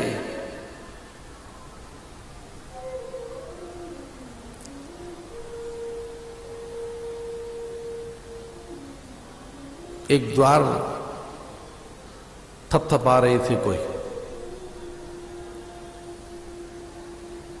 अंदर से आवाज आई, कौन है भाई? जब बहुत देर से द्वार थपथपा रहा है, हुआ क्या है? कौन है जो बार बार द्वार खटखटा रहा है? कौन है? अंदर वाले ने पूछा, कौन है जो बहुत देर से दरवाजा थपथपा रहा है कौन बाहर? तो बाहर खड़ी उस चेतना ने कहा, मैं संभावना हूं, जीवन की संभावना। तो द्वार खोल, घर से निकल, कुछ अच्छा कर, मैं रोज खटकाऊंगी तुझे, मैं संभावना हूं और जीवन अंतहीन संभावनाओं से भरा हुआ है, निकल कुछ उद्यम कर। पर एक दिन तो द्वार कोई थपथपा रहा था और लगातार तब अंदर वाले को भी कुछ बेचैनी सी हुई। उसने पूछा, कौन है भाई जो बहुत देर से दरवाजा खटखटा रहा है? तो बाहर से आवाज आई, मैं अवसर हूं, मैं समय हूं और फिर हाथ नहीं आऊंगा, बाहर निकल। और सच मानी, समय चूक पुण्य का पछताने। जो तरुण अवस्था में होगा अब कैसे करें? जो बाल्यकाल में करना था, जो यौवन में करना था, अब तो निकल गया, अब कैसे करें? जब प्रौढ़ता भी चली गई और कोरोना का इंजेक्शन तो 60 के ऊपर लग रहा है आजकल, लीजिए, तो जो 40 में करना था अब वो कैसे करें? जो 50 में करना था अब वो कैसे करें? समय चूक के पुण्य का पछताना। समय की संगति, विचार संगति, एक मात्रज्ञ बोध, एक एकात्म, एक साम्य खो गया सदग्रस्त का, और वो संभावना, एक बड़ी शक्ति, ऊर्जा चली गई हाथ से। अब वो भयभीत है, अब वो झूठ का आश्रय ले रही है, अब वो कपट कर रही है। बुद्धि, मैं उस स्त्री की बात नहीं कर रहा, बुद्धि। तो हम जब कभी झूठ का आश्रय लेते हैं, कपट का आश्रय लेते हैं, तो हम एक फोल्ड, एक और फोल्ड, एक और आवरण, एक दूसरा आवरण, एक और आवरण, तो काल्य में आवरण में तो ढका हुआ था, एक चेहरा, उस पर एक और चेहरा, एक और चेहरा। बाइपोलर जो लोग होते हैं वो नहीं होते, वो जो दिखाना चाहते हैं। एक बड़ा विचित्र युग है, हम अच्छा दिखना चाहते हैं, अच्छा बनना नहीं चाहते। हमारी चिंता अच्छा दिखने की है, अच्छा बनने की है ही नहीं हमारी चिंता। हमको कोई अच्छा देखे, हम दिखें अच्छे, हम अच्छे कब बनेंगे? हम सही कब होंगे?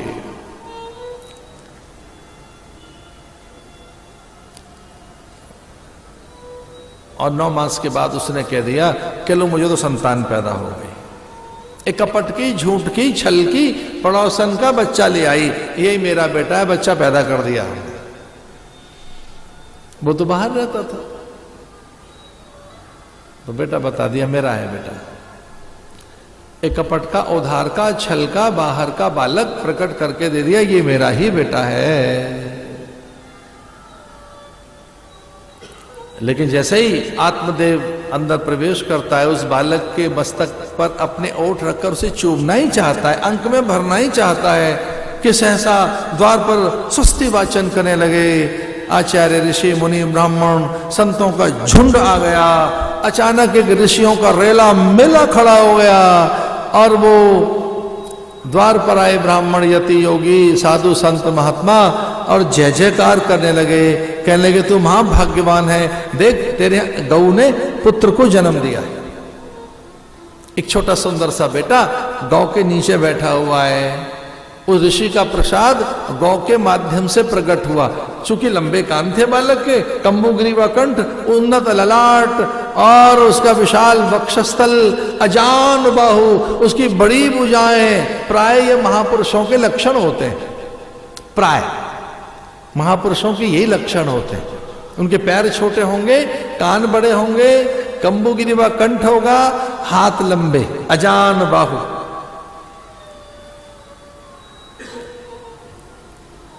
संत समझ गए कि झूठ का, उधार का जो बालक है, मां ये कह रही यही बेटा है, इसलिए संत उस बालक को लेके चले गए और वो धुंधुकारी नाम रखा गया उसका, जो प्राय दुराचारी था, मद्यपान करता था, दूध क्रीड़ा करता था, वो दस्यु बना। दस्यु कहते हैं लुटेरे, डाकू को, दूसरों का द्रव्य लूट कर इस तरह से, और वो प्राय ऐसे पंच वैश्याओं के संसर्ग में आ गया। भागवत का में ऐसा बताया, वो पंच वैश्या मानो 5 विषय, पंच वैश्या माने 5 विषय, शब्द, स्पर्श, रूप, रस, गंध। हम हर पल जिसके साथ जकड़े हुए हैं, जो हमें छोड़ना नहीं चाहता, वो विषय बल है, वो विषय आसक्ति है। शब्द, स्पर्श, रूप, रस, गंध। छुटकारा हुआ नहीं। घर का सारा द्रव्य, स्वर्ण आभूषण वहां पहुंचाया, यानी विषयों की पूर्ति के लिए। चूल्हे की जलती लकड़ी लेकर माता के मस्तक पर प्रहार करने के लिए दौड़ा मां, और धंधे। पिता तो रोज ही रोते रहते थे और कहते रहते थे, मेरा पुत्र कहां गया वो जो गौ ने प्रकट किया था। ये दुराचारी, ये दुष्ट, ये दस्यु, ये एक प्रकार का दैत्य, और ये जैसे मान लो राक्षस हमारे घर में पैदा हो गया, जो नित्य विरोध करता था, धर्म ग्रंथ जला देता था, घर में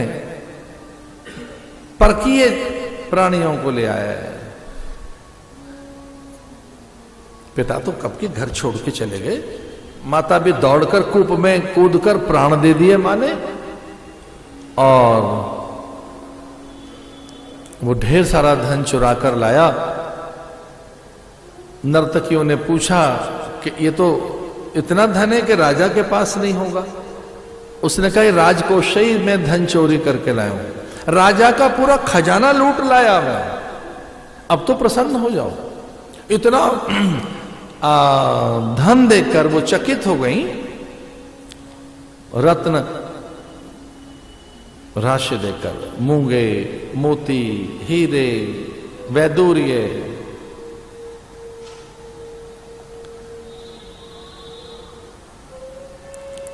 मुंह में कपड़ा ठूंसकर, हाथ पैर उसके बांधकर, उसे जिंदा जलाकर, धरती में दबाकर, उसे जिंदा जलाकर, उस पर ज्वलनशील पदार्थ डालकर और सारा धन लूटकर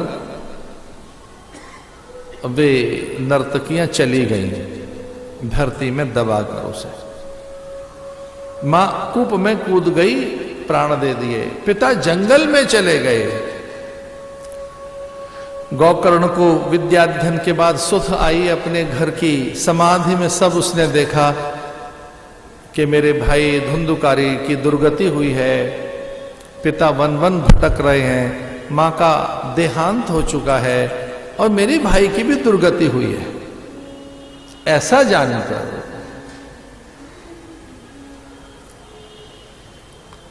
कथा की उसने,